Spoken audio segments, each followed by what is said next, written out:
Welcome back to our deep dive into geopolitical narratives. So, today's focus is on a YouTube discussion titled Russia Needs to Keep Going in Ukraine because US Can't Be Trusted by Brian Berletic.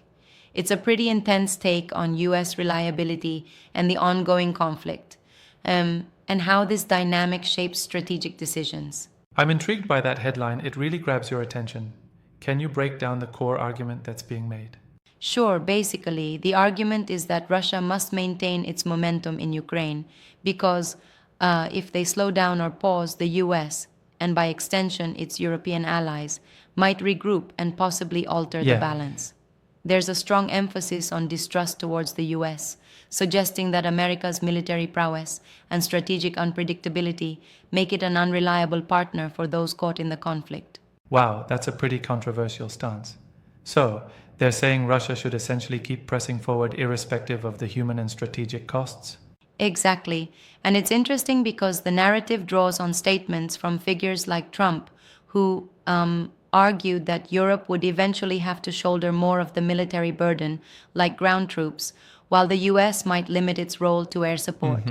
This is used as a justification that, in such a scenario, Russia needs to be persistent to prevent the US from effectively reorganizing and challenging their operation later. But don't you think that paints an overly simplistic picture of international alliances? I mean, there's nuances in European responses and internal politics that might make such predictions a bit of an overstatement. That's a valid point. The argument, as presented, does lean heavily on the idea that the West is waiting for an opportune moment to reconfigure its strategy against Russia. It leans on the presumption that the US is, in a way, orchestrating a scenario to offload Right. responsibilities onto Europe. However, real world alliances are way more complex than that, and not every decision fits neatly into such a narrative. True. And there's also the question of how the ongoing conflict and security guarantees relate to getting a definitive end to the war. What does the stance say about Ukraine's demands? According to the discussion, the West is abuzz with talk about Ukraine seeking security guarantees, essentially assurances that any deal with Russia would protect its sovereignty.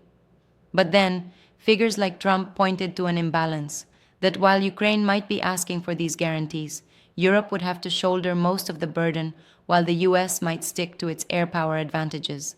It's this asymmetry that fuels the argument that if Russia pauses, the US and its allies can catch up or even transform the conflict dynamics. So, in a way, it's a sort of preemptive logic. Russia must keep the pressure on to avoid giving its opponents any breathing room. Exactly. It's like saying, no pause for victory, because every moment of hesitation could be used by the West to reinforce or shift strategies. This Right. implies that sticking to a consistent and ongoing engagement is critical from the Russian perspective. What do we make of the underlying distrust of the US in this argument? It almost seems like there's an assumption that the US is inherently self serving in its global strategies. Absolutely. The core sentiment is that the US cannot be trusted fully because it operates on its own interests, and its military might is a double edged sword. It's like a chess game where one side's moves are always calculated for their own benefit rather than a collective good. This distrust is then extended to justify why Russia should be wary of any regulatory pauses, fearing a tactical recalibration by a more powerful adversary. I get that perspective, but isn't it a bit problematic to assume that all strategic decisions boil down to pure self interest? Europe, for instance, has its own set of values and political calculations that might not always align with US priorities. That's absolutely a good critique. Europe indeed has a complex relationship with transatlantic ties. They have their own strategic interests and moral imperatives, which often conflict with a simplistic view of US overreach. Yeah, So while the argument uses US distrust as a fallback, it's important to remember that international trust isn't black and white. which brings me to wonder how these narratives shape public opinion. Do you think these kinds of arguments contribute to a more polarized view of global conflict? It definitely seems that way. The narrative taps into a broader skepticism of Western intentions, almost like it appeals to those who already feel alienated by Western foreign policy. It's framing the conflict in a binary way. Either you trust in US superiority or you side with the idea that the US is an unreliable partner. Right. This kind of talk can intensify polarization by putting complex issues into a stark either or scenario. And I suppose it also serves as a rallying cry for those who feel the West is overstepping or manipulating global events to its own advantage. Exactly. It's like a call to double down on existing actions, with the reasoning that if you show any hesitation, you're basically handing over the advantage to your adversaries. In this case, it's used to justify continuing military operations in Ukraine, despite the potential for escalation or protracted conflict. That sounds like a risky strategy overall, wouldn't you say? Pushing forward continuously might just lead to an endless cycle of conflict. Yeah, it's definitely risky. It's like driving on a highway full throttle with no clear exit. The argument assumes that sustaining pressure is the best deterrent strategy against Western regrouping, but, as you mentioned, it might lock in a state of perpetual conflict. And history Definitely. shows us that such approaches rarely lead to stable outcomes. And there's also the aspect of timing. If Russia pushes too hard, the international community might react in unexpected ways. Would that not counter the idea of a controlled, calculated escalation? That's true. The narrative doesn't really account for uncontrolled escalation or the way third parties, including neutral nations, might react. It's like saying, just keep going and the opponents will, well, eventually falter. Yeah, I see that. But international dynamics are unpredictable. What looks like a calculated strategy on paper can quickly spiral out of control. It makes me think of how narratives are constructed in geopolitical conflicts generally. Is this approach simply a tool to bolster morale or legitimize ongoing operations? I'd say it's both.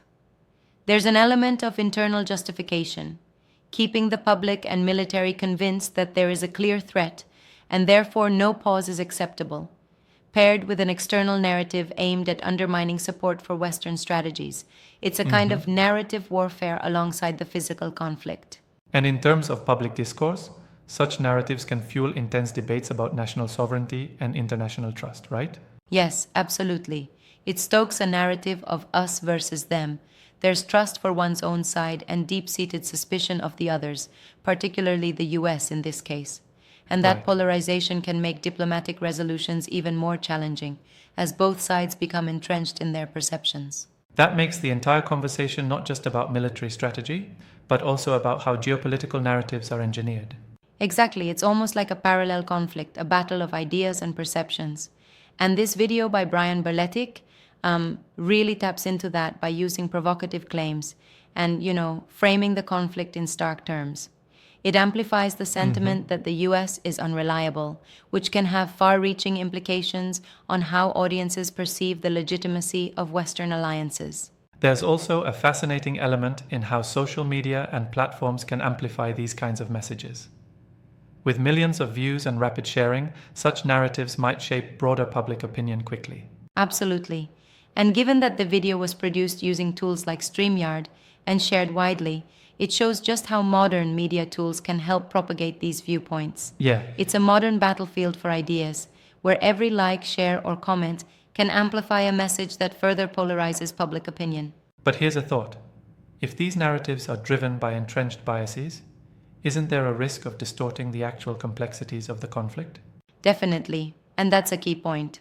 When you reduce a conflict as multifaceted as the one in Ukraine to a binary of keep pushing versus let the US reform, you lose a lot of context. The real picture yes. involves intricate political, historical, and social dynamics that no single narrative can fully capture. And that's where critical analysis becomes essential. While the video makes bold claims, we need to continuously question these viewpoints and consider the broader geopolitical context. Right? It's all about acknowledging the narrative while also critiquing its limitations. It's like enjoying an adrenaline-fueled movie, but knowing that real life is a lot more complex and messy. Exactly. Ultimately, while the sentiment might rally those who feel disillusioned with Western policies, it also risks oversimplifying a deeply complex issue. And these discussions, filled with passion and controversy, remind us that understanding geopolitical events requires both a skeptical eye and a deep dive into context. Absolutely. It's a reminder that while bold narratives can mobilize opinions, the reality is layered and often demands cautious scrutiny. Engaging with these ideas critically helps us not get swept up in any one perspective. This conversation, full of compelling insights and pointed questioning, really underscores the importance of dissecting such statements, right? Exactly. And as we move forward, it's essential to keep questioning these narratives rather than accept them at face value. Right Thanks on. for this stimulating exchange.